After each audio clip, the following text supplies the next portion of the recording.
Oh, it's very interesting being in this particular class again. This was where I had my Viva. Wow. Yeah, so it's when you come in here. that was, I had my Viva here. So it was like, wow, that I remember that day we had the Viva here. The class was rearranged. The table was here at the center. The external, the internal, the external, then the table at the back, my supervisor sat over there. Then the convener, Professor Rita Marcella, sat here, and I was asked to sit. Then I made a presentation, and it's very surreal, when you just have that. Oh, I'm coming back to this same, It's very, and interestingly, I have this, even though most people have not used it. Maybe most of you guys don't know about it yet. I have this, now, all this I'm doing, you wonder, what am I getting from it? All my life, I've just been concerned about helping people and helping them to get better in whatever area, whatever they're going through. So when I came into the PhD program, I went through a lot of problem myself, getting grips to it, and I felt, how can I turn my own problem to help other people? So that because there's this... Jump into that problem again. Yeah. So that because there's a steep, the PhD process is a steep learning curve. Coming from wherever you are, even if you have an MRS, it's still a steep learning curve. You have to learn a lot of things. So that came up to the issue of starting this research incubator series in which you do seminars and invite guest speakers to come and speak about various aspects of the PhD process. Then from then, when I was leaving the school, I felt, well, how do I continue? And that's when the recording of my YouTube channel, you could see various aspects, talking about various aspects, advice about various tips about various aspects of the PhD process. And interestingly enough, I tried as much as possible. So you see a lot of topics there. There are about 40-something videos there. There are an issue of handling feedback during the PhD process. How do you handle feedback? Your supervisor will give you as if you want to go and commit suicide. No, you shouldn't commit suicide. You know that the person is not condemning you, he's only condemning your writing. You are different from your writing. So there's a way you need to, solve that. The issue of how do you getting PhD with dyslexia. Somebody has a dyslexia. You think, oh, you cannot do it. But somebody got a PhD even though she had dyslexia. The issue of overcoming, handling, changing supervisor. Some people have changed and they still survived, Keeping a research diary. And I went as far as possible. Even on the day of my graduation, I tried to make you to know how, in this part of the viewpoint or assistance, to make people to see that how, graduation is in the volume. I don't know why the volume is maybe going to.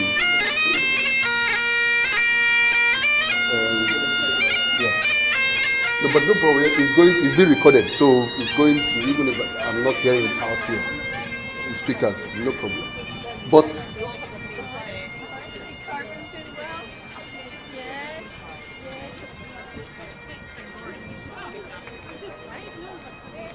no problem.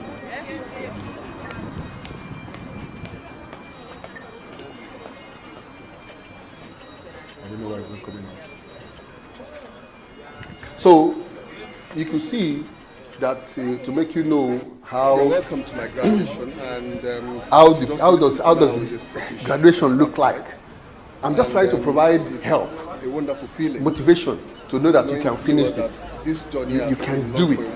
There are times you feel as if you are worthless, as if you are. As if, what am I doing here? As if, can I finish this? You can finish it. I went through that process, and on the graduation day, I showed that in my YouTube channel. So it's a good resource for you to, even talking about when you are terminated, some people have been sent off the PhD program. So how do you handle that? I know people who have been sent off the PhD program, but that's not the end of life. There's a way to go, but you don't worry, you will not fall into a category. But just to tell you various things that happen. Eating healthy eating and active lifestyle during the PhD program. Doing a PhD and being married is a challenge. How do you draw the balance? Tackling cultural shock. No, oh, he's not married yet. He's not married. No problem, but it's getting there. Excitement of publishing during the PhD journey, when you publish a journal article, how does it feel? You know, productive meeting with your supervisor, mock job interview. You need to begin to think of mock job interview while you are still doing the PhD, and not wait until the end of the program. Quite a lot of aspects. There are resources. So these are all just things that just try to see how to help. And the motive of all this, like if you listen to any of the videos, is to make you not to be stuck, is to push you towards completion, is to make sure you get to the end of the PhD program, that you finish the program and you are out of that program. So let's go to today. So it's Research Incubator Series. So quickly, who am I?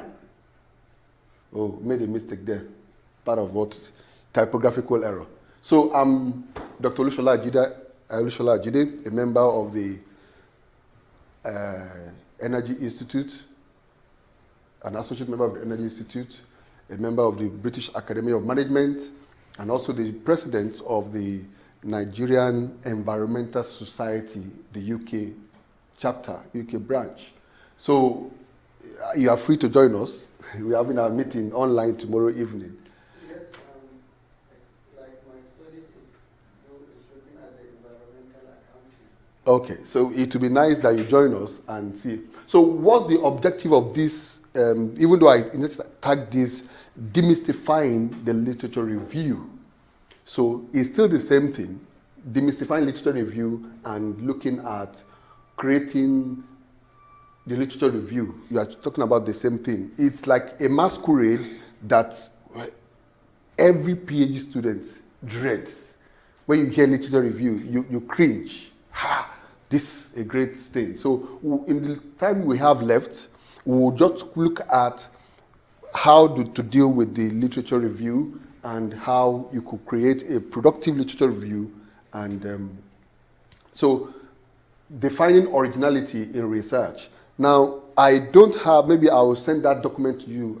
In this time, I don't want to talk about that. Maybe I'll send the paper to you. I have two papers or two lists of what does originality mean. What does originality mean? And how you can demonstrate originality in your research. So, but I want to just go to scrapping to literature review. Now, I would have loved to have a marker, but no problem. We'll make do with what we have. So, first and foremost, if you talk about the literature review or the PhD, let me start this way. The PhD is an argument. Have you been part of a debating society before in maybe your secondary school? Debating society. Okay. Now, if you've ever attended or you've ever witnessed a debate of secondary school peers or primary school peers, now that actually is a PhD. That's your thesis that you're writing. It's a debate. It's an argument you are making. And if you don't understand it from that perspective, it could be daunting. So first and foremost, you must know your PhD program or the thesis you are writing is a debate you are writing. So in that debate, there are those who are for and those who are what? Against. So your role as the person writing the PhD thesis is you are making an argument. For example, now environmental accounting. You are making a particular argument regarding environmental accounting. Is it clear to that point? So you are making a debate. So the question will now be, in that debate you are making, what are the issues? What are the claims? Now, the challenge oftentimes in you being able to having a successful and a good literature review is knowing what are the claims out there and how to engage in that debate. That's the critical work that is important. And that when you're writing your own literature review too, you are writing in a way that is more of an argument and not just a descriptive, way of writing. So the PhD process or your thesis you are writing is a debate, it's an argument, there will be claims, series of claims, and as there are series of claims, there will be counter claims. Now, another thing you need to know, which is important first and foremost, is in any particular debate, there must be what you call a thesis. Is that familiar? What you call your final document is a thesis. What is a thesis? It is your position, your arguments. This is my argument regarding environmental accounting, and these are the evidence. Because when you have argument, you must have evidence. Like in the law court, you must have evidence to prove what you are arguing about. So there is the issue of your thesis, and your thesis formulation is critical. If you don't know what you are arguing about, you will be very confused during the program, which I was there too. When you don't know, it's as if you are talking about this, talking about that. So the first thing I advise in the PhD process is, first and foremost, what is your thesis? In other words, what is your argument? If you know your argument, every other thing in the PhD, in your literature review, draws from the thesis. Every other thing draws from that. So the first thing is, what is your thesis? And how do you create a thesis or a thesis statement? First and foremost, the thesis comes from your topic and your own opinion about that topic. So it's a combination of your topic. So for example, what's your topic? Mohammed, what's the topic? The determinant and consequences of environmental accounting. The determinant and consequences on environmental accounting. The determinants. Environmental disclosure. Maybe let me put it this Aha. way. For environmentally sensitive listed Nigerian companies. Okay. So the impact of companies that are environmentally sensitive, the impact of the disclosure of the determinants. Okay. The determinants are the factors that make them to disclose the information, and the consequences is When they disclose it. Whether there is a benefit or not. Mm. The determinant, I will examine the quantity and the quality of the disclosure. Mm. There is the information disclosed. Is it enough? Is it qualitative? Mm. Which will use content analysis and other output To look at them. Mm. And the factors we are looking at, most factors that we want them to disclose environmental information, such as profitability. Mm. Maybe profitable companies will disclose more information, Mm. such as size, Mm. large companies, Mm. such as age, Mm. such as listing in the stock exchange, Mm. such as liquidity, leverage. These are the factors that Mm. motivate companies to disclose environmental information. So if they disclose it, then you are looking at the benefit.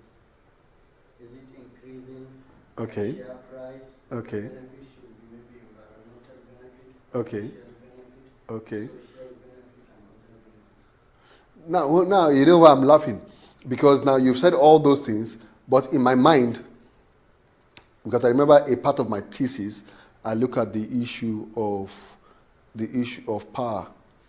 The issue of power.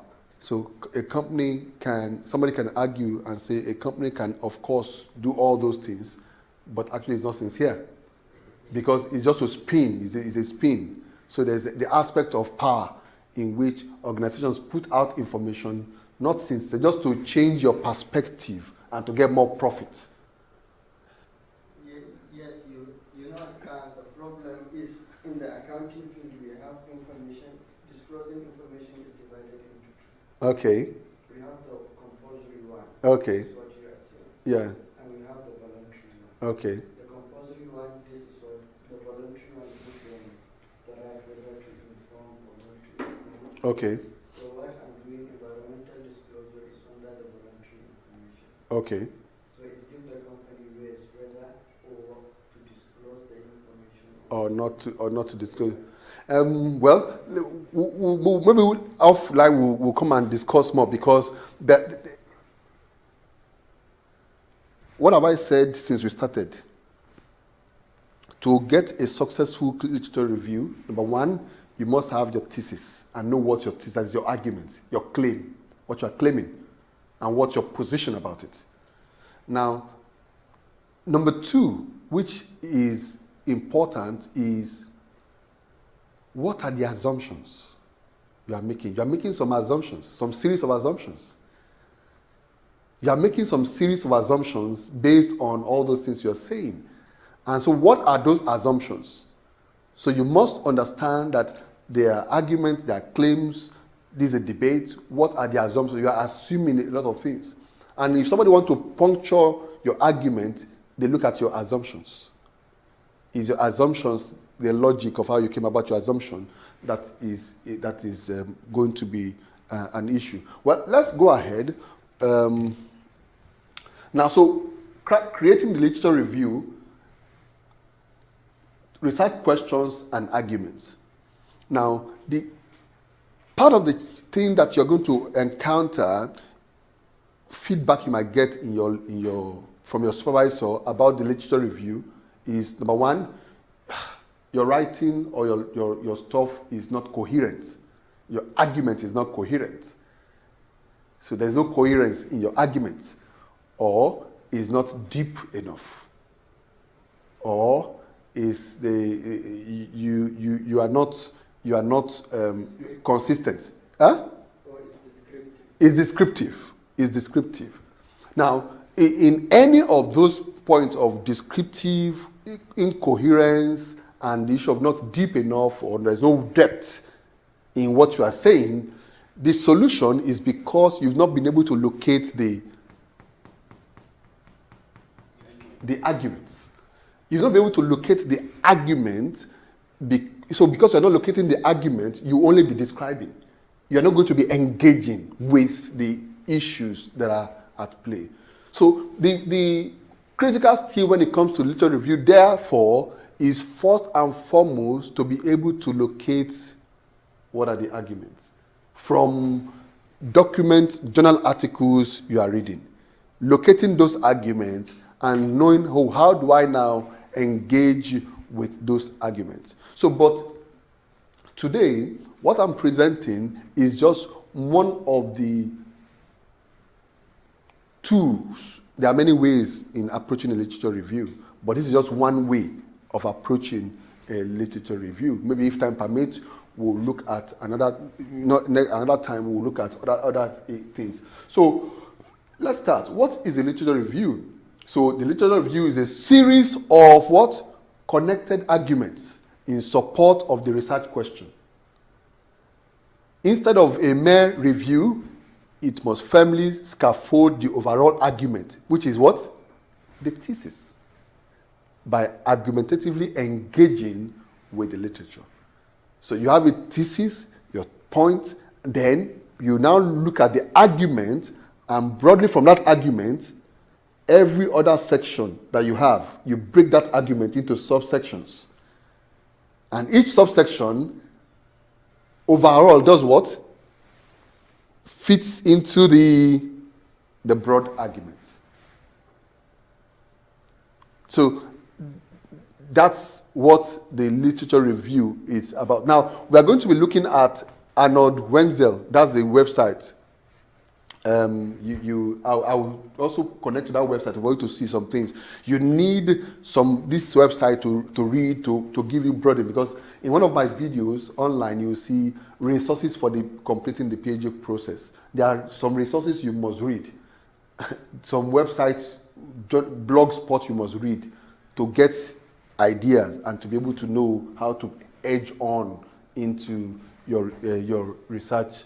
So you could see there a series of what? Connected arguments in support of the research question.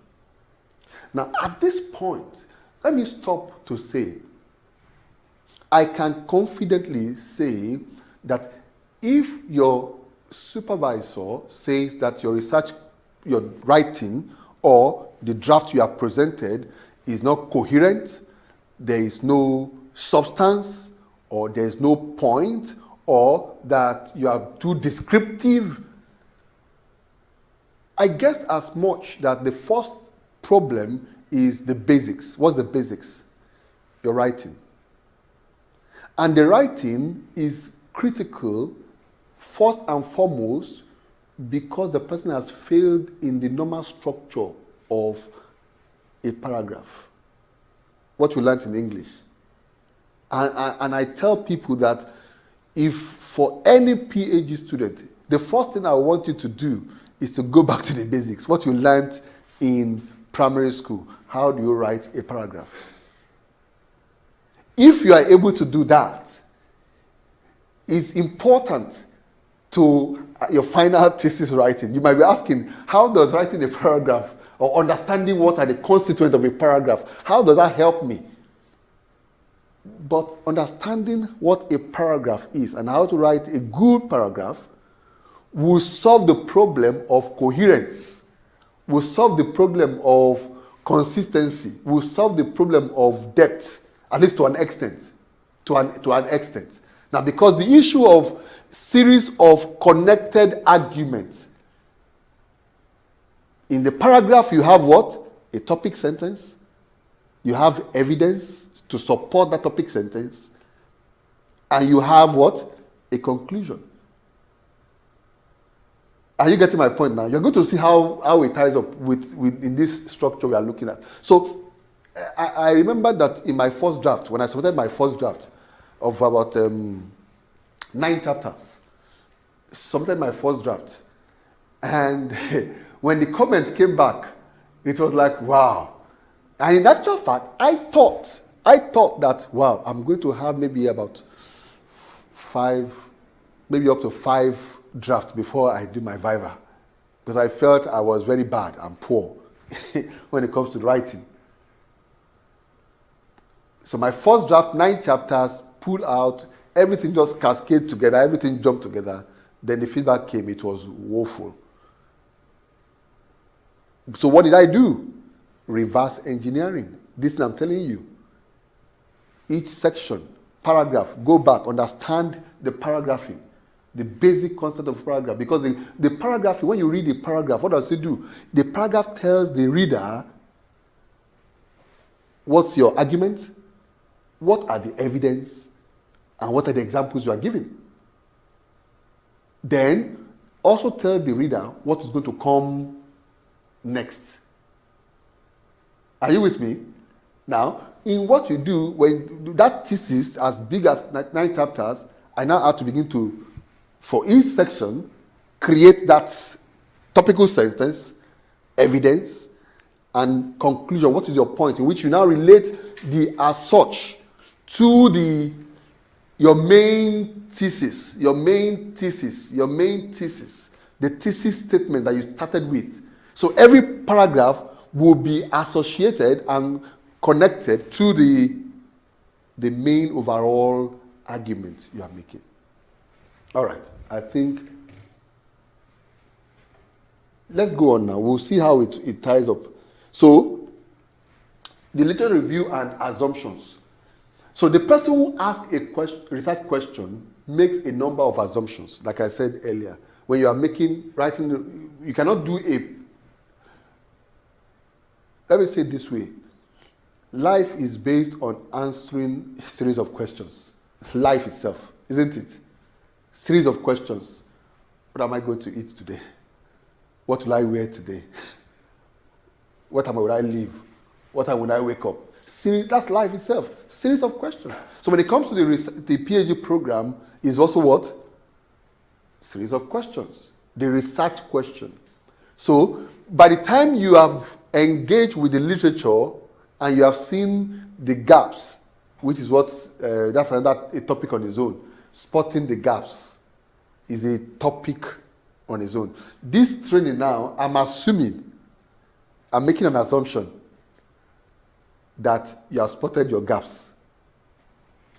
Because I'm not addressing gap spotting to know that you're going to contribute to the body of knowledge.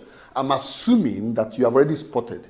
So if you have spotted, the next thing will now be, how do you now create your arguments? How do you put your work together, your workflow together? So I'm assuming that you have studied that aspect. So the issue of assumptions is very, very important. Knowing the person you are reading, the journal article you are reading, what is the assumption that person is making? And at this point, I want to, this is something you need to, okay, no, I got it. Now this is, you need this. This is by Neleke Bach, a professor from Western Cape, 2013. You need, this is online, critical reading and thinking and writing, literature review. But the aspect which is relevant to what I'm talking about now is the issue of decoding what is the assumption of the person or the journal article you are reading. It is when you understand what is the assumption of the person you are reading. I've not gotten to the point I want to go. Yeah.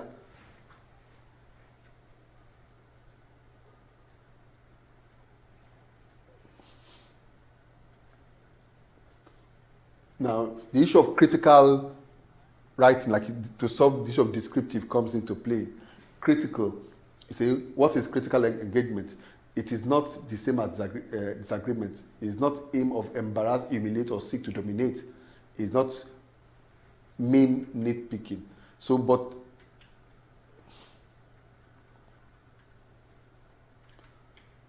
so if you look at what Neleke put down there about for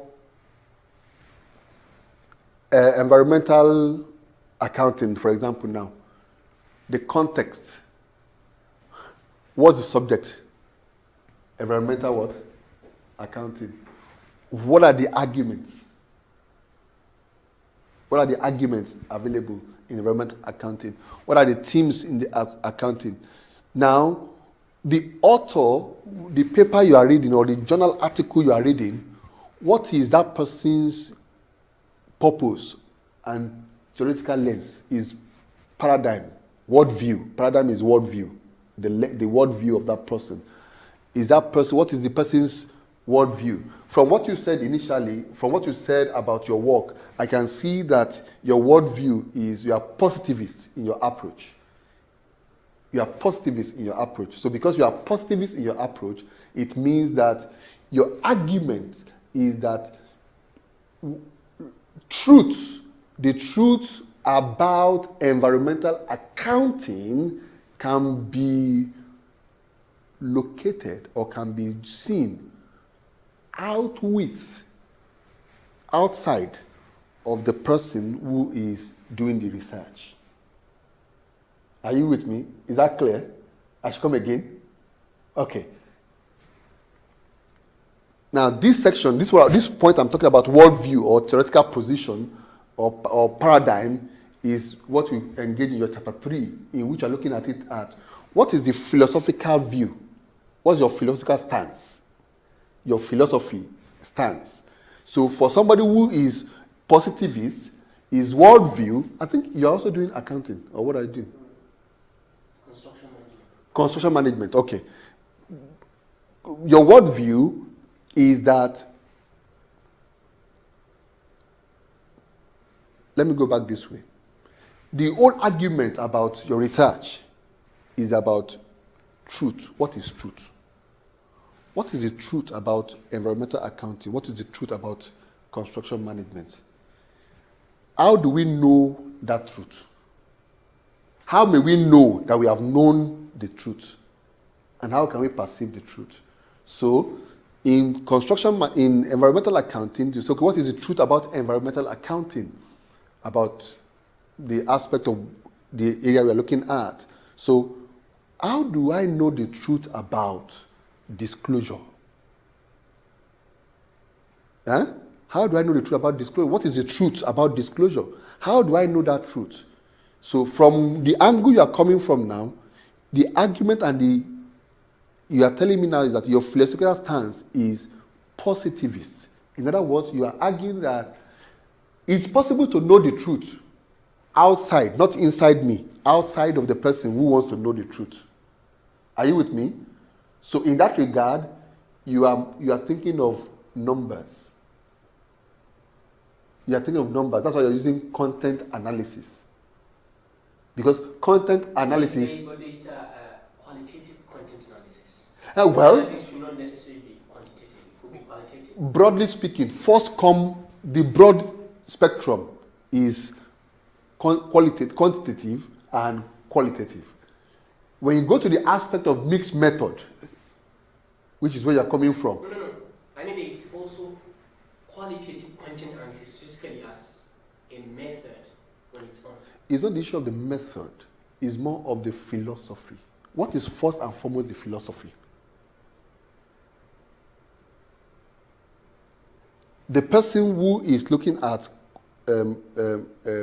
qualitative content analysis, the method is a way of finding out. But that person, before he used the method, already has a philosophical stance. Are you getting my point now? That underpins that method. So the philosophical stance you choose will determine what you are doing. I cannot have a philosophical stance of positivists and I'm using qualitative. Do you get the point? That will be conflicting. Are you getting my point? Yeah. So the first thing is, what's the philosophy? So in the disclosure, from what you said, it means you believe that the truth when it comes to environmental accounting and disclosure is outside. It's not inside. It's not internal. The person who is engaging and observing can see the truth without interfering the person. And that's how counting qualitative comes off. So when you are engaging, don't forget where we are. We are trying to locate the assumptions, the arguments. You want to engage with the argument, with the assumptions. So what's the theoretical position of the person, of the paper you are reading?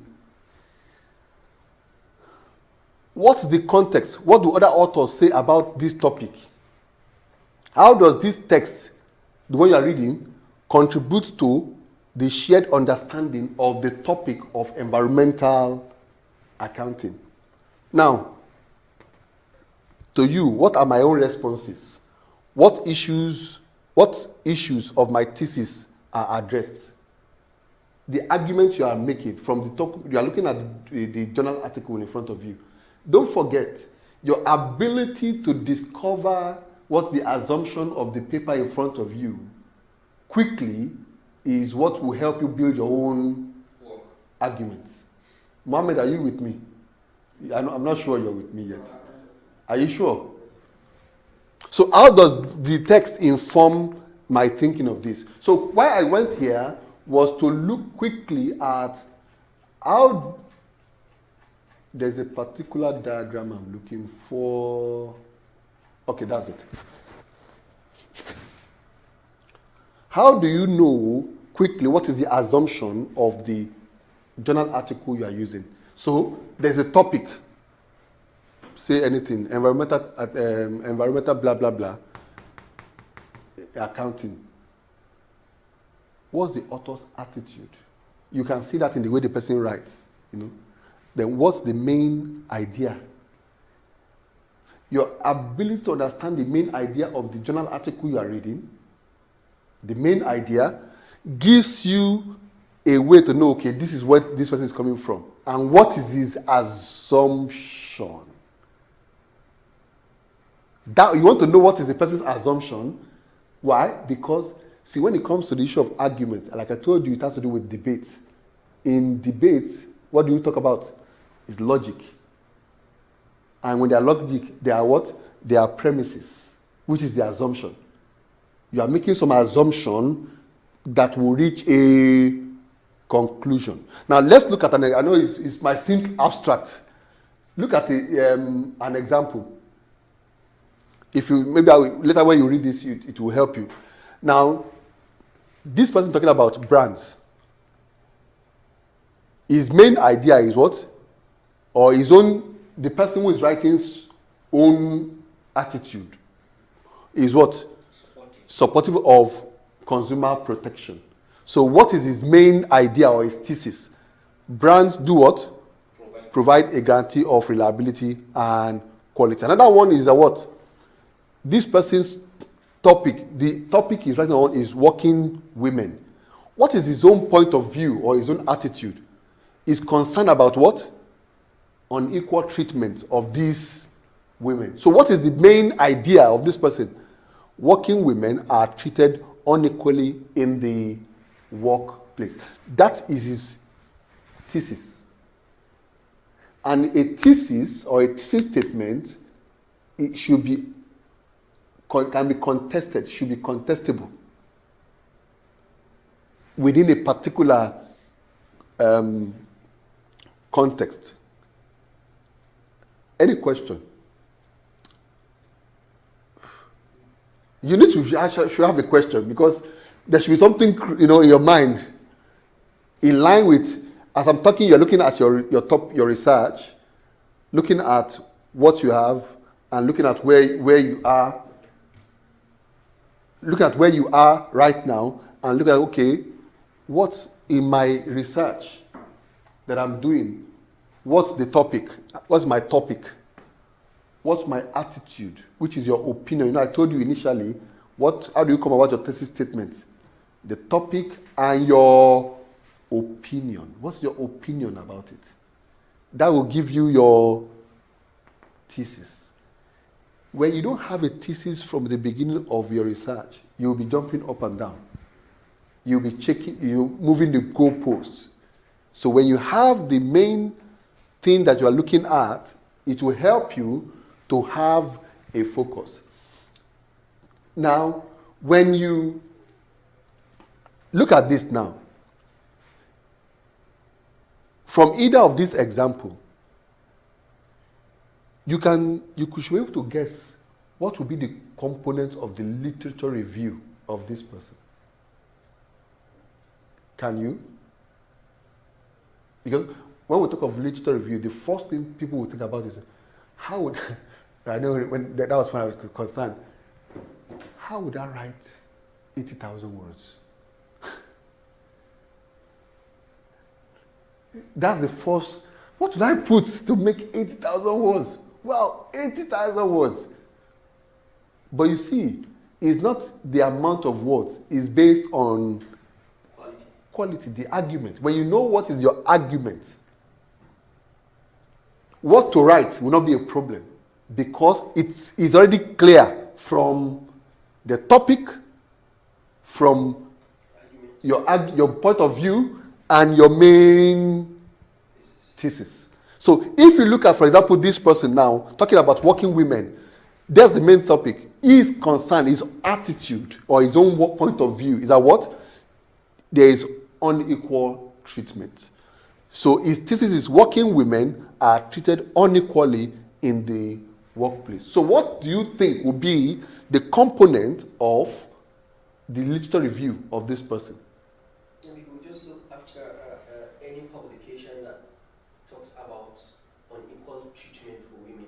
Okay. As in how it's been portrayed, because that's... No, I'm not talking about... To say research is also biased, because since his own part of view is unequal treatment to women, so he tried as much as possible to get supportive literature that actually can support his argument first, before he can push it forward to people to say, okay, this is the reality of it. Okay. Then where's the way out? Now, you have broadly explained how it is, but I was even asking about the sections, subsections of the literature review, but you have answered it in a way.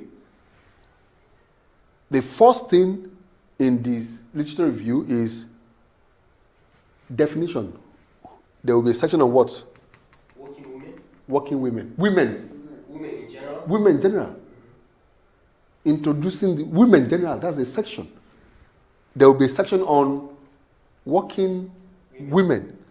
There will be a section on unequal treatment, broadly speaking, not just being focused on women. You have to come like a funnel. Yeah. Broadly speaking, there will be a section on unequal treatment in the society, anywhere. There will be a section on The workplace. Are you getting the point now? The workplace. Before it now brings inequality in the workplace. Can you see section 1, 2, 3, 4? That's the subsections of already a literature review. The time point will now be the person's associating all this to his thesis. Now, this takes me to the point you mentioned. You mentioned the fact that, you mentioned the fact that the person will look for supporting arguments. Now, what makes a good literature review? The components is, first and foremost, there's a thesis, and there should be an antithesis. The antithesis are the opponents who don't agree with you. So your literature review must have a section, you must write in a way of conceding argument. Although, that's why you see some people write, although some may argue. Are you getting the point now? So, in the environmental accounting of disclosure, organizations in the developing world might not want to disclose because of cultural issues. Although some may argue. At that point, what are you doing? Is the antithesis. The opposite, the other people on the other side of the wall. You're trying to accept what they are saying and discuss that what they are saying, while it's valid, but it might not be acceptable. It might not be significant. It might not be significant. Which, at the end of the day, what do you now do? You prove that it's not significant, and you now draw your own conclusion. Mohammed, are you with us? So, your literature review at every point in time, everything is what? The thesis, the antithesis, then your own synthesis, which is what? Your own conclusion. The thesis, the antithesis, and the synthesis. Now, the synthesis, so if you think of these in your writing, it will solve the problem of coherence, it will solve the problem of descriptiveness, it will solve the problem of there's no depth in what you are writing about. Any question? Any question? All right. Now, what have we done to this point? We have tried to say that a literature review is a series of what? Connected arguments. A series of connected arguments. And we have said that the literature review also brings about the issue of series of assumptions which you are making, or which the book or the journal articles you are reading, the authors you are reading, they are making some assumptions. You want to understand those assumptions for you to know how to engage with them. It's more like, somebody said, it's more like if you go to a party. What do you see when you go to a party? Different groups of people, isn't it? Clusters of people. 3 people, 4 people, 5 people. Now, when you get it, what do? Try to locate where you belong to. That is what your literature review is about. So, which group am I going to join now? So, you go, you try and eavesdrop. What are they saying there? They're talking about disclosure and everything, environmental accounting.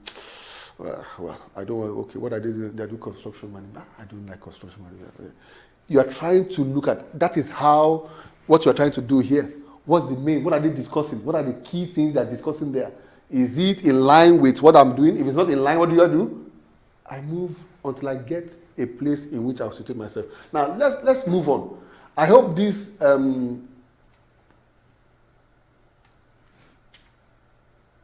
so, the person who asked a research question makes a number of what? Assumptions. That's how we went to that point. What we did now was to know, how do we discover the assumptions that the person is making, which will help us to know how to engage the literature, which will help us to now write a literature review that will be engaging to what we are working on. So I said initially that life is about questions. We have a lot of questions.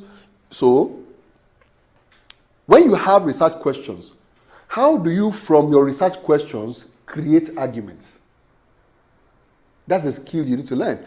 Your ability to turn your research questions into arguments and getting assumptions from other authors, knowing what is the assumption, is what will make sure that your literature review is solid and is not descriptive. It's what will make sure that it's solid and is not. Yeah. Sorry. Do you have a class here? Operations management? No. No? We have this from 2 to 4.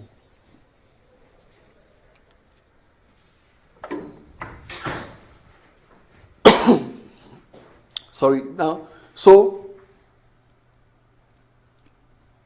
how do you operationalize your research question? How many research questions do you have? 4. What are they? Number 1? It's actually literature review. Okay. Review literature On subject matter. Number 2? Number 2 is to determine the current stage, the status of what I'm actually investigating. Okay. Number In 3? the context of study. Okay. Number 3 is to determine to develop a framework. A framework Yeah. that will help. There is no existing framework in that perspective. Okay. In that, the in context construction. of study, Okay. Then the prospect Okay. of the research. Okay. All right. Now, what's your research on? Medical ethics. Medical ethics. Yes. Okay. Now, from the perspective of. I'm looking at the right to personal autonomy and freedom of decision making for incompetent patients. For incompetent patients. Yes, so patient perspective. So we are looking at it from. That's why I'm asking for which perspective. Is it from patient perspective, or because no, it could also be the medical practitioner perspective, or are you? It's freedom of decision making for incompetent patients. So it's from the incompetent patient perspective. Or patient perspective. So the patient is.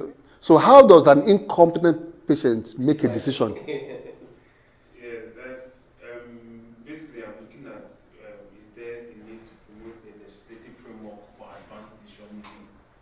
Ah, Yeah. interesting. So what I'm saying is I'm looking at incompetent patients. Do they have rights to personal autonomy, or can they make decisions freely? And if they can't decide, who then makes decisions for them? Or how do they go about making decisions? Or do they make decisions prior to when they're incompetent, and then it covers the period which they're incompetent? Incompetent. And all of that. So can I make a decision while I'm competent that when I'm no longer Incompetent. when I'm incompetent, those decisions I made, like advanced directives, can now apply later? Or if I can't, if a third party or someone is to make a decision, who decides and how do they go about taking decisions? Or in the case of, like, for example, in hospital or the medical practitioner, if the medical practitioner is to carry out such decision on behalf, what's the best interest that the person will have at heart when carrying out those decisions for them? Very interesting, isn't it? Very interesting. Now, they look at the 3 things. How do you operationalize your question research? Number 1, the question by itself suggests what information is required to answer the question. So whatever research question you have, whatever be your research, how does an incompetent patient make a decision? So that question tells you, it already suggests what? The information you are requiring. Are you getting the point? Then the question by itself suggests where and where to get that information. So they are from incompetent patients. But the question the challenge will now be, how are you going to engage an incompetent patient to know how we came about the decision? Are you getting the point? It's basically like my work is basically like philosophy. Okay. Are you from a lawyer? Yes. So are you doing a desk research? Yeah, that's research. So it's a desk research. You're not going to be having respondents. No, So it's just arguments. It's just arguments and Okay, all right. philosophy arguments, thinking as a human person. Okay. What is the best Approach. to what's it, and then give an argument for that conclusions. Interesting. Okay, finding that there is no as an input from the beneficiary. Would that be? Well, it's a valid way in which if he's able to argue is a desk research. Is a methodology, is an acceptable methodology of in law of thoughts or law of thoughts. So in law of thoughts, it's acceptable. But when it's being presented, it's gonna get into the law of contract as well, because when you engage in making a decision, it's like a sort of contract. Well, that's not left for them to solve. That's left for them to solve. So the third question is, the question by itself suggests by what method. You see, it comes to by what method. So the topic is having, how do I generate the information which I need? So it's looking at its argument, its thesis. I assume is your thesis, which is your argument, your claim before you start all these things, is that decisions made concerning incompetent patients are defective, or is not in the best interests of the incompetent patients. That's your broad argument. So that's the broad argument. Decisions made concerning those who are incompetent is what? Is defective. So, for example, we had a case in Nigeria, the governor who became incapacitated while he was still a governor. Now that he's incapacitated, he cannot more make decisions. So your concern now is who makes the decision on his behalf, and how are we sure that decision being made on behalf of that incapacitated governor is in favor of his way of thinking while he was. So that's the case. That governor is an example of what you are talking about. So his argument is that, there's a problem in which there's an interference in what the person would have wanted when he's sane.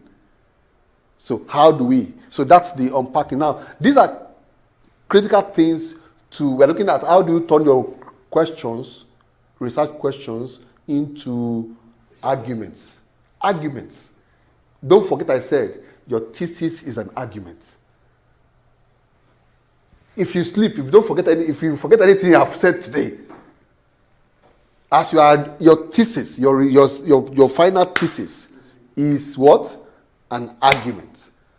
So if you leave this place, other things you might need to go look at is how do you argue? What are the ways of arguing? Understanding arguments, logic, premise, conclusion, how to draw conclusion.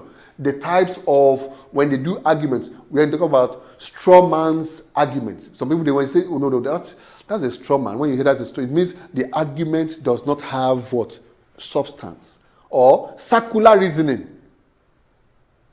Circular reasoning, which the argument is, no, that thing is not straightforward. There's something wrong in your argument. So these are important things for you to do, which will help. So how do we do this? One way to do this is to take each noun, verb, in your research question. One way to turn those research questions into, in this particular methodology we are looking at, is to take each noun, verb, adjective, and adverb in the question and define what is meant by it. So, construction, what aspect of construction are you looking at? Building information modeling. Building information modeling. So, is to look at, in whatever topic you are, or your question, what are the noun, verb, adjective, and adverb in the question, define what is meant by it until the question meets the three conditions we set initially. Then, after such a process, question like, what is the secret of success? What is the secret, what is the, let me ask, what is your thesis? What's your argument about building modeling? Building information modeling. The argument is all about presenting the right route or the strategy to adopting building information modeling in Nigeria? You've not given me your argument. What's your argument? Okay. The argument is all about having building information modeling adopted to make the industry, construction industry, successful. No, you've not given me your argument. Which is your thesis. You've not given me your argument. You are still describing. You are still describing it. So the argument will be that when it comes to information modeling in Nigeria is in disarray. Yeah. So because it's in disarray, something is wrong somewhere. So your research is trying to buttress that argument. Are you getting my point now? The argument, don't forget we said initially, your thesis is your argument. The topic, information modeling. What's your opinion? It's in disarray, or I don't know, I'm just using that as an example. Yeah, we use what's it called, fragmented. It's fragmented. So if it is fragmented, in other words, that is the reason why, so you're now saying that is the reason why houses and buildings are collapsing and under construction and people are dying. Are you getting now? So when they ask you what's your thesis, very short, succinct things regarding construction in Nigeria, building information, blah, blah, blah, it's fragmented, and as such, buildings are collapsing even under construction, leading to blah, blah. Are you getting my point? Mohammed, is it clear? So, because the ability to turn your research questions into arguments will go a long way in helping that you don't just write and throw all those things you have written into the dustbin. Even though whatever you have written can be reverse engineered and can be turned into something good, because that was what happened with my thesis. So after such a process of all this, you are looking this, what can a question like, what is the secret to success? Very broad and vague, isn't it? So what is the secret to success? You may now become, how can an Australian today accumulate 10 million in a bank account by the age of 35? Something is, what is the secret of success? So, to operationalize it and follow through that process, we want to know there must be a context. A context. Secret of success. What is success? In this regard, this person, what? Accumulate this. Success is monetary. He's saying accumulating what? 10 million in the bank. For this person, this is success.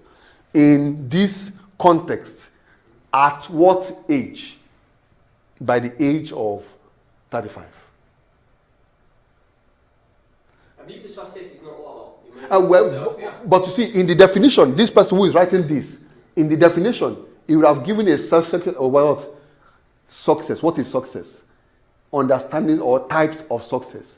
And says this thesis, while there are many types of section, meaning to success or definition of success as presented preceding sections, this thesis is concerned about success from a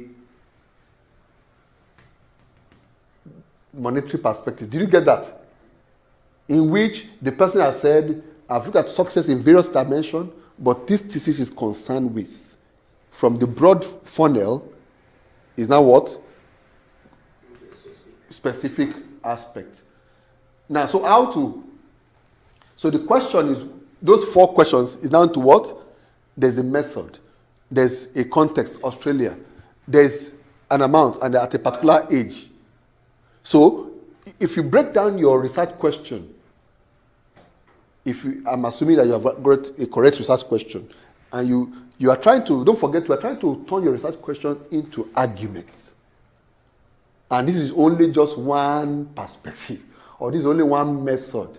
There are various other methods that could be. If time, maybe another day we'll look at other places.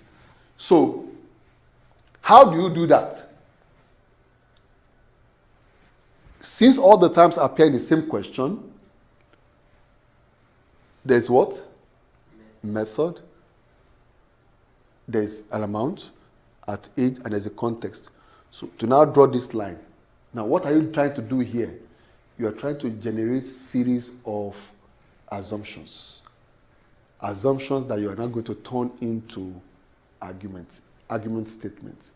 Those argument statements will now form the topic sentence of every paragraph. Are you getting it? Is it becoming clear when I told you about paragraph? Understanding the paragraph will go a long way in helping you, because every paragraph has a topic sentence. So if you write and there's no topic sentence, and topic sentences, ideally, even though in my thesis I broke that law, is most oftentimes topic sentences don't have any author to it. It's your own argument, your keywords. Building modeling in Nigeria or in the southwest is not developed. Then what are the evidence? You edge it. So look at all that. They now have to do all this connection. So we have various, method to money, method to age, and to that. So we are trying to generate assumptions that will turn into what? Into arguments. So if you now do that, based on what we said here, the broad theme is what? Financial topic is what? Financial success, which you said money is not the only means to success, but this person is arguing for financial success. So it can now be, from that diagram, you can now say, oh, there is a method that generates financial what? Success. Any method takes time to deliver. There's a method to generate monetary aspects. Now, any method that helps generate the monetary aspect also does what? It takes time. Are you getting the logic now? It takes time. And it takes time where? It means in a particular location, generating money, this amount of money, it depends on what age. Are you getting the point now? Based on age. And even to be at the age of 35 and generate 10 million in a particular context, there's many things into it. Maybe there's a money flow in that within the context. There is a connection between the money and the context. Yeah. Of study. Why are you doing all this? You are generating arguments. Because if you write your thesis without arguments, it will be descriptive. It will be descriptive. So you must be able to have a substance of series of things to be able to get. So it says most Australians will live much longer than 35 because it links 35 to Australia.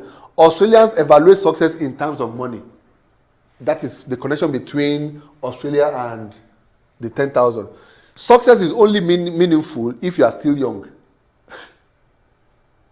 One of the assumptions and arguments. Australia is predictable enough for a method to work. In other words, it means in Australia, things can still work in that context. Now, in the next steps, the researcher will now have to argue. Are you now seeing what the point now? We now have to argue that each of the non-obvious assumptions is plausible with respect to the literal audience accepts. That in Australia, things can happen. Now, each assumption will therefore be treated as what? The claim of an argument. At this point, you will have generated only the claims, which is the assumptions. Now, you now need a writing plan to tell us or to connect these claims logically. So you might now need to begin to rearrange them. Which comes first? Which flows into what? Now, I know it could seem abstract. When you finish, you can. This is the website. You'll be able to read more on this website. It's doctoral writing SIG. I told you there are materials which you need to successfully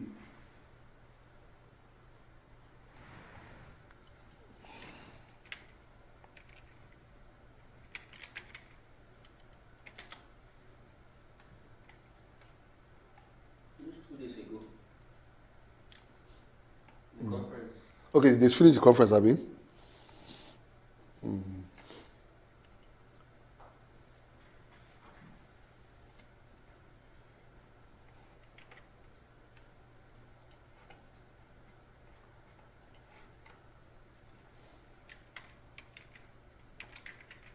Okay, let me just write. I'm trying to locate.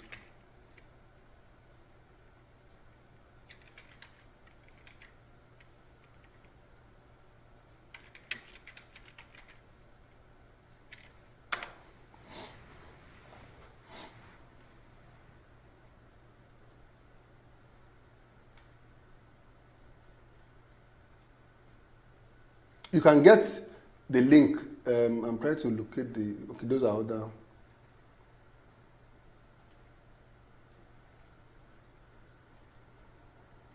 I'll get the link and I'll send to you. But this is the website in which that itemize this issue of turning your question into arguments. Turning your question into arguments. So you can, like, you can see the way you are doing. I like that. That's what it should have been a practical workshop in which you draw that circle. You now put that. You draw that.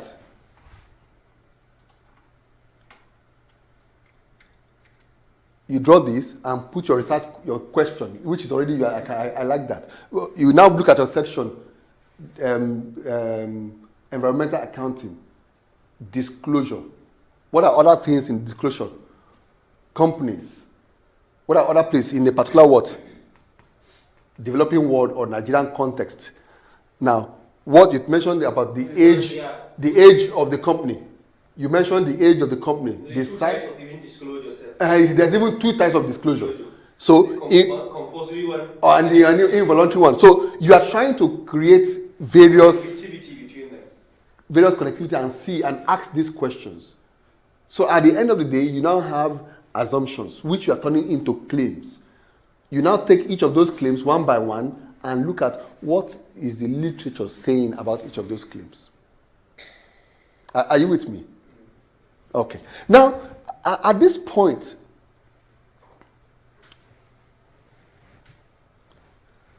I mentioned 3 key things earlier. Thesis, antithesis, and your synthesis. So, how do you get people or authors to cites or quotes, or how do you create? I just felt I should jump to this. You know, initially this is a thesis entitled, when you read a journal article, you're trying to get what the person is saying, what is the author saying, what is the assumption of the author. So how do I get authors that form my thesis and antithesis to now form my own synthesis? The best way to write a literature review is to make the literature review, or one of the best ways to make it teams, forming teams. So when you talk of forming teams, in other words, like we used this example before, which authors are known when it comes to what? Writing on working women. Are you getting the point now? Which authors support or have written largely on women who are professionals, working class women? Those are our first groups of people. The next thing will be which authors have worked or largely write on women who are not working women, who are maybe stay-home women, or women who are just there taking care of their children at home. Now, when we talk of working women, then there will be 2 categories. Which authors write about women who are working in offices? And which author write about women who are entrepreneurs? They are not. They are professionals, but they are working. They are doing business. What are you doing here? You are trying to get a stack of people to draw on. Why are you doing that? Because you want to make sure that you are writing based on arguments. It's in an academic, a critical academic stance. So, is this clear? Mohammed? Don't worry, we'll still be able to, maybe if you have anything that you want me to help you look at, you can send to me. We'll be able to create time. So, this is just a viewpoint of how do you turn your research questions into what? Into arguments. Because a thesis written from the point of view of argument is the one that your supervisors and your final external examiner will find interesting enough to want to read and to want to, engage with, and that at the end of the day, you'll be able to get your PhD. Any question, please?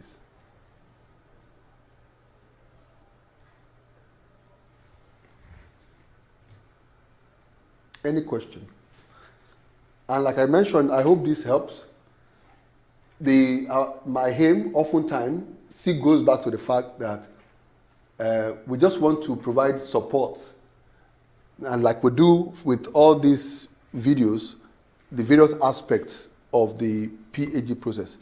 Don't mind the fact that some of the videos are just uploading them because my account was suspended December last year. So all the videos I had, 48, everything just went. So I'm just bringing them. Well, I was trying to drive traffic to the account. So I added some videos. Then the indexing I put for those videos were wrong. The people in the video were Americans. So I tagged the video America, I'm in Britain. You should tag that it could be it's misleading. So because of that, the account was suspended. So I just had to, all these things just came back. So these are critical things. There's even a particular one, 5 things before your Viva. So just find time and if various aspects of the PhD process that you'll be able to look at. And I'm still available if you send me a message on the in WhatsApp this group. video, If you have any I would questions, like to address 5 important things to do after you've submitted your thesis for Viva and so we can be able to preparing for Viva. Now, these are very important things you need to do. Now, number 1, the first thing you need to do after you've submitted your thesis is to ensure you go through what we call possible Viva questions. You could find quite a lot. I know that during my time, I found one naughty Viva questions online. You could also, in addition to naughty Viva questions, go to YouTube channels that address and talk about the Viva process, depending on which country you are having your Viva in, either in America or here in the UK or in Australia. You need to know how does it hold when you are having the Viva. That's number 1. Number 2, which is very important, is that ensure that you have a mock Viva in which you make presentations. Now, it could be with a mock Viva organized by... That's just one of those videos, and the issue of even tackling depression So you could also have depression during the PhD. During the... Hi, good day, Dr. Olushola, PhD students. I'll try. All right. I Okay. think that's quite a difficult question to sort of, answer. Yeah, because that was. every day seems It's not by me. I'm trying. That was made by the guys. They helped me downstairs. The ABS technicians helped me with that. Then I didn't have the skill of doing this myself. Since I left the school, I've been doing myself. Yeah. So I had to now learn the skill and do all the editing myself and do. But all the videos then, Max downstairs, the ABS technician used to help me. So I've had to learn how to adjust when things don't work out the way I planned. But typically what will happen So is this is just to help us, and to, if there's anything, based on what we have discussed today, you could just let me know. I'm still available to render help to us. Don't forget, what's my motive for doing all this and the youth and everything is to ensure that you graduate. Is to ensure you graduate and that you don't drop out of the PhD process. I don't want, there are videos online of people who dropped out of the PhD process. No, I don't want anybody who starts to drop out of the PhD process. One of the my biggest fear when I was coming from the PhD was that, would I finish this program? But I felt I don't have the skill to finish, but I finished. I finished. So it's possible to finish. But if you draw on various support, and which is one of the things which the website provides, I am still here, I still provide this, and I hope this helps. So if there's any question, I think we'll just draw it to close. But it would have been nice to then, guarding against data loss, ensure that you keep your data. Ensure that you don't just put everything on your flash drive. All your work is not on your flash drive. Dr. Olushola, Ensure that you need to put everything on the flash drive, because if everything is stored on your flash drive and your flash drive refuses to open, it's disastrous. Yes, I think this is the first thing my supervisor told me, that I lost my data, I lost this, I lost that. It's not an excuse. So from now, I should think about it. I should try as much as possible not to lose the data. Okay. But I should not come to her informing her that something has been lost. That is not an excuse. There's also really an issue with that. I'm a sort of kind of person that actually store many things in my Dropbox. Okay. But just recently I observed something. Dropbox can also be troublesome because I do keep things on the Dropbox while I'm in school. So when I get back home, you can access I just it. log into my Dropbox and I can just get into whatever. So I might work at home and in school, and they all synchronize. There's no problem. But just recently, was it like a week or 2 weeks ago, I had an issue with my Dropbox. I don't know what went wrong. A lot of things just went off. Maybe server attack or something like that. That's the reason. Subsequently, thank God that I'm using the hard drive that we shared. Researcher is good. So thank God most of those things are there. So quickly I have to bring my hard drive to backup, so that probably I have to be backing up my things maybe monthly, so that things cannot get lost. You need to make So I have sure. multiple storage, so definitely that's the best. And try to find maybe time sequentially that you will be backing up things. Otherwise, it's important you find a way to back up, because if everything goes up, my in vivo file of my work could not refuse to open. Thank God that I had to contact them in Australia, the company, to work on it and to be able to open it, to unlock it. If not, so data loss is so you need to find a way of duplicating, having various aspects, storage, everywhere, because the world we are in, and quite a lot of things happen. And one of the things I also welcome. This is, for example, Dr. Olushola. this is referencing. In this video, I use the software. I will be addressing the issue of referencing during the because referencing during the PhD process is I know the school use RWorks, RefWorks, but I wanted to have everything on my own. So I have my Quicker is free. I can send you the link if you need to download it. All my PDFs, everything stored on my system. So I don't need to be printing. I printed and I didn't, So everything saved. You can quickly search for what you're looking for. And that's it. Another skill which is important is knowing how to find information. Say I have this journal article. This is a journal article now, for example, and I want to find what I find. It's just to quickly look at. It doesn't mean that I will not. Okay, let me search for critical. So at that point, you'll be able to quickly get the information you want without spending time doing what? Reading from first page to the last page. From page to the part, looking for what you're looking for. So there's some basic skills. Maybe we'll have another session of talking about other basic skills that you need to use that will help you to save time during the PhD process. That will not be a waste of. You'll not be wasting time reading. And lastly, I wrote here.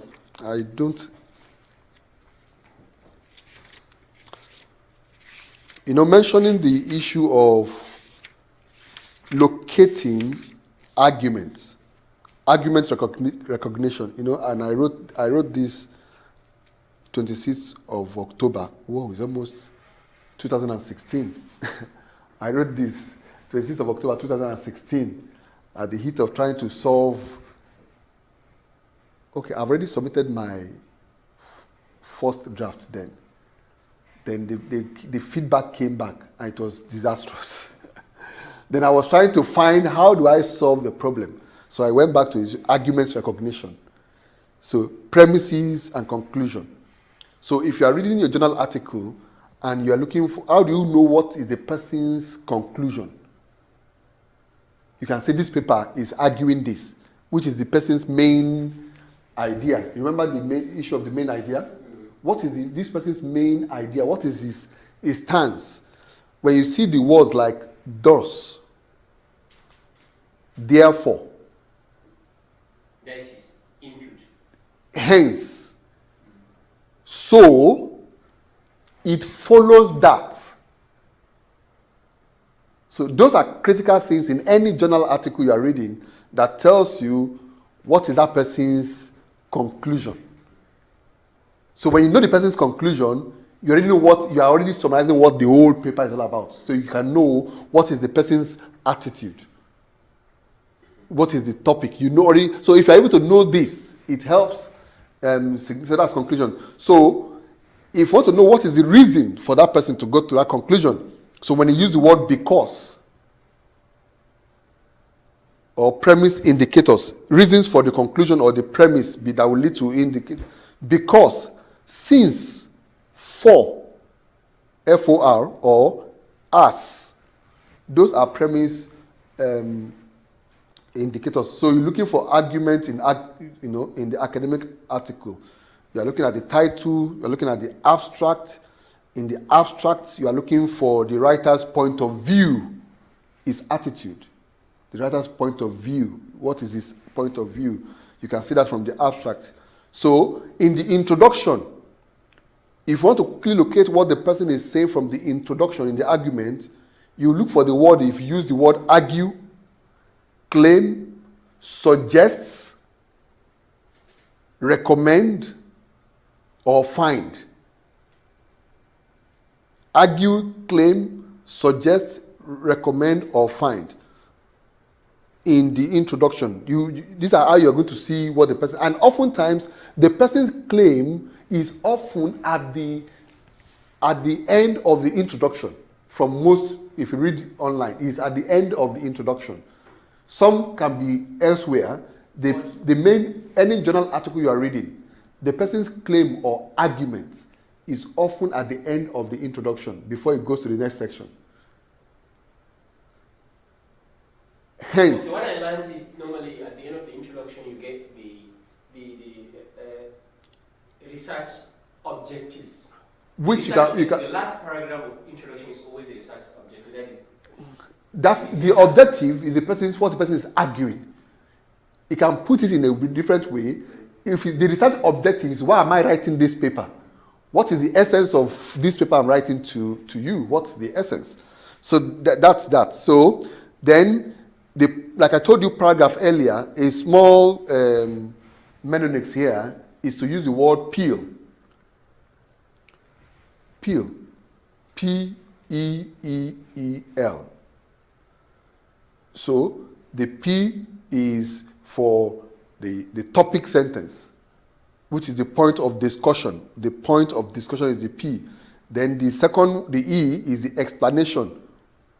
It could be explanation, it could be evidence, or it could be evaluation, the judgment.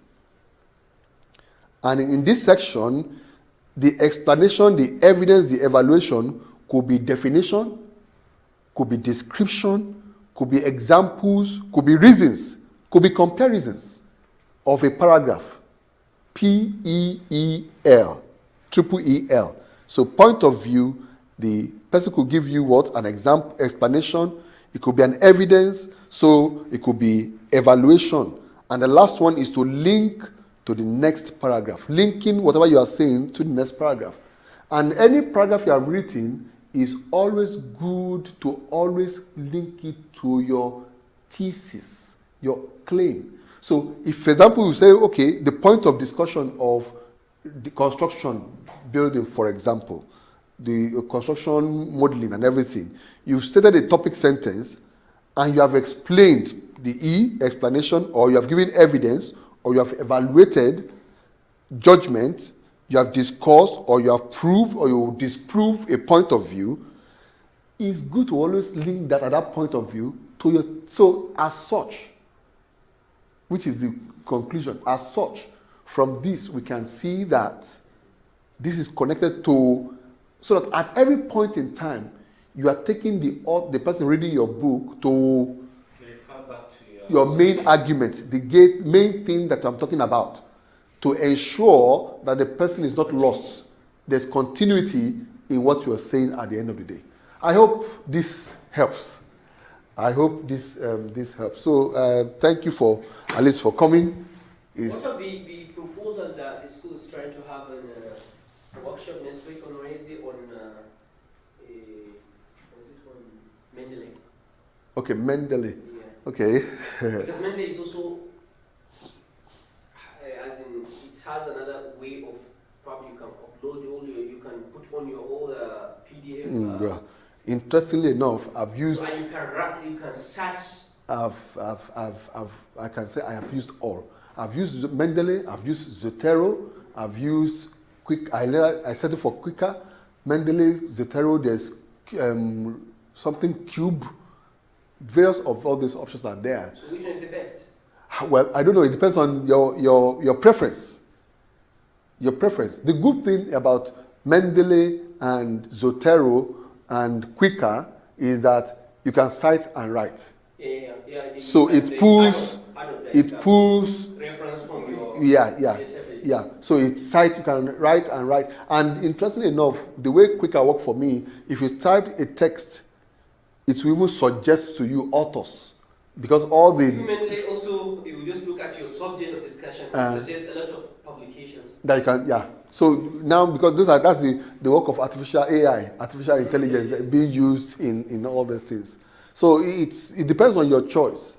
It depends on your choice that there's RefWorks, but RefWorks also use cite and write, but it's not flexible like Mendeley, like Zotero, like Quicker. I use Quicker because all the things I have on Quicker are also available online. About 200,000 PDFs, which I have downloaded during the space of my PhD. And at every point, will those PDFs going to be stored? Is it on your system or it's also actually on the cloud? Well, it's both. You have to sync it. It's synchronized. Yes, there's so a sync. it's still going to carry the space of your hard drive? But you see, when it comes to PDFs is very is insignificant. We Yeah. have reasonable numbers. I don't think anybody can have up to the number of PDF I have, 200 and something thousand. Oh. And it's By still now, by this, I'm not up to 2 years, but IT are complaining that I have pulled a lot of space. I need to remove some things on my system. well, it depends if you are using very hard, very huge Graphical programs. graphical things. Yeah. So if it's just PDF, you can have PDF everything not up to 1 gig of all that. What consumed space during my time was my in vivo file was quite heavy, so they had to increase my space because of the in vivo. A lot of PDFs, a lot of issues put in place. So I hope this helps. Thank you so much for coming, and you can also follow me on Twitter, Facebook, LinkedIn, and Instagram. But I'm available, at least you're on the research group. So anything you on the WhatsApp group, just let me know. Let me copy the email. Okay.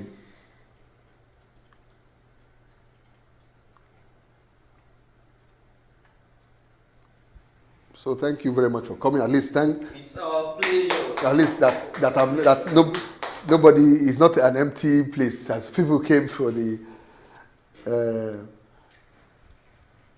Just last, my question is, why would I get some of the maybe academic phrases, linkages, different words? Academic. Linkage words. Okay, linkage words. Yeah, nevertheless. Yes. It's online. Just go online. On Google, just Google. They are available. If you are linking words. Okay, you are going contrary. Yes. Nevertheless. Just send it to me. I can send it to the group. Nevertheless, send it to. Once I get to the Please send it to the group. Send it to the group. Send it to the group, please. I will send it to the group so that people can benefit from it. I just sent one publication on how to read paper. Just if you want to get to know whether this paper is relevant to your work, this is where you just look. From a glance, you can know, okay, it's part of your paper. It's part of what you're looking for. It's not. Please send it to the group. I've already sent that one. Okay, thank you. So that we can begin to build, make this. So thank you so much for coming. I really appreciate, your time. It's really appreciated. Thank you so much. It's our pleasure.